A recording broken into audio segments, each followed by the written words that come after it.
আজকে অনেক কষ্টে দিলীপ ঘোষ মহাশয়ের সঙ্গে পশ্চিম মেদিনীপুরের দাঁতন থানার কাছে প্রোগ্রাম হয়েছিল। বিভিন্ন 4টা প্রোগ্রাম ছিল। উনি অনেক ব্যস্ততার মাঝে, যাই হোক, আমরা কয়েকজন দেখা করতে পেরেছি ওনার সাথে। এবারে আমাদের 2016 কী করে চাকরি ফিরবে এই বার্তা একটা অ্যাপ্লিকেশনের মাধ্যমে এবং আমরা জানিয়েছি। উনি বলেছেন হ্যাঁ আমি দেখব। আর কি করে চাকরি ফিরবে সেটাই হচ্ছে মূল লক্ষ্য।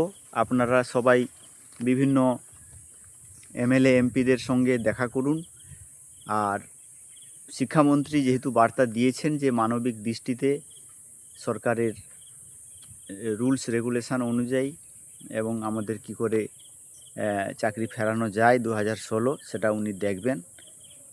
আমাদের চাকরি না ফেরালে ওনারা জানেন যে কি অসুবিধা হবে এবং পরবর্তী নিয়োগ প্রক্রিয়া থমকে যাবে। সেই জন্য আমাদেরটা ওনারা যেভাবে হোক ক্লিয়ার করবেনই, এই বিশ্বাসটা আমাদের আছে। যাই হোক, আপনারা কোনো নেগেটিভ বার্তা সরকারকে নিয়ে দিবেন না। 2016 ফেরা শুধু সময়ের অপেক্ষা। অনেকে নেতা হওয়ার চেষ্টা করছে, 2025কে নিয়ে মাতামাতি করছে। তো কারণ তাদের প্রমোশন হয়েছে, ঘরের কাছে স্কুল পেয়েছে, কিন্তু আমাদের লক্ষ্য হচ্ছে 2016 কী করে সবাই যোগ্য শিক্ষক শিক্ষিকা এবং শিক্ষাকর্মী সবার চাকরি থাকবে, এটাই হচ্ছে আমাদের মূল লক্ষ্য। তার জন্য আপনারা আইনি প্রক্রিয়া যা যা করছেন করুন। সাথে সাথে আমাদের সরকারের সঙ্গে সহযোগিতা করা এবং সরকারের বিরুদ্ধে যাতে আপনারা কেউ না যান বা যারা নেগেটিভ বার্তা ছড়াচ্ছে সবাইকে আপনারা তাদেরকে বিরুদ্ধে স্টেপ নেন। এবং দিলীপ ঘোষ মহাশয় উনি যেহেতু ভালো পদে রয়েছেন এবং মুখ্যমন্ত্রীর খুব ঘনিষ্ঠ ক্যাবিনেট মিনিস্টার, ওনাদের মতামতটা হচ্ছে সবচেয়ে গুরুত্বপূর্ণ। ওনারা ডিসিশান মেকার। ওনারা কি হবে না হবে, রাজ্য কি করে চলবে না চলবে, ওনারা ডিসিশান দেন।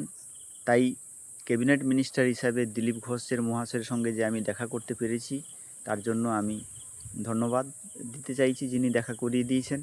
আর আমাদের চাকরি কি করে ফিরবে সে ব্যাপারে যেহেতু উনি আগে বলেছিলেন যে হ্যাঁ আপনারা আইনি লড়াই লড়ছেন এবং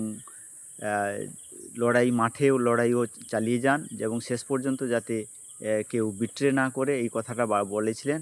তো যাই হোক, দেখা করা গেছে, উনি পজিটিভ বার্তা দিয়েছেন। ধন্যবাদ, ওনাকে সম্মান জানাই, ধন্যবাদ জানাই। এবং শেষ পর্যন্ত 2016 ফিরবেই 100% আমি বিশ্বাস রাখি।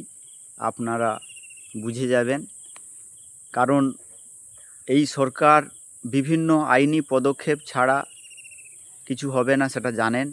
কারণ এত রকম জটিল সমস্যা সৃষ্টি করে গেছে, তাই কি করে সম্ভব ওনারা বিভিন্ন কেন্দ্র সরকারের যে আইনজীবীরা রয়েছেন ওনাদের সঙ্গে আলোচনা করে আমাদের কি করে চাকরি তাড়াতাড়ি ফেরানো যায় সেই চেষ্টা করছেন। একটু সময় দিন, সরকারকে সহযোগিতা করুন।